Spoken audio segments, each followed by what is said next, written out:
Sul referendum per l'autonomia del Veneto del prossimo 22 ottobre non si torna indietro neppure a poche ore dalla notizia dell'apertura della trattativa fra governo e Emilia-Romagna, che ha chiesto e a quanto pare ottenuto l'attuazione del terzo comma dell'articolo 116 della Costituzione, che prevede di esercitare per le regioni a statuto ordinario che lo chiedano un'autonomia differenziata. A sostenere l'azione della regione guidata dal pidino Stefano Bonaccini e il sottosegretario per gli affari regionali Gian Claudio Bressa, bellunese, eletto in Parlamento grazie ai voti raccolti nella circoscrizione Trentino-Alto Adige Südtirol e nella commissione dei 6 per l'autonomia della provincia di Bolzano, da sempre contro ogni qualsivoglia iniziativa di stampo autonomistico che non sia quella per il mantenimento dello status quo nella regione più invidiata d'Italia. Il sottosegretario Bessa si è sempre espresso negativamente rispetto al nostro referendum.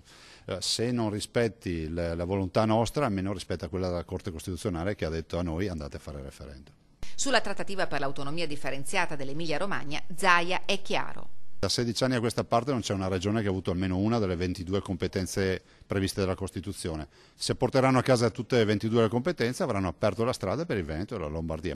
Nel frattempo si tira dritto anche contro l'azione di disturbo del governo e del Ministero dell'Interno, che da un anno non rispondono alle reiterate richieste di attivazione delle prefetture per il voto in Veneto. E noi siamo un po' imbarazzati onestamente, sono richieste di collaborazione con le prefetture che passano ovviamente per il tramite del Ministero. Siamo comunque organizzati per fare il referendum, però noi lo facciamo in ragione di una sentenza della Corte Costituzionale, anche una mancanza di rispetto non solo nei confronti dei veneti, e questo è già gravissimo, ma anche nei confronti della Corte che ha autorizzato il nostro referendum.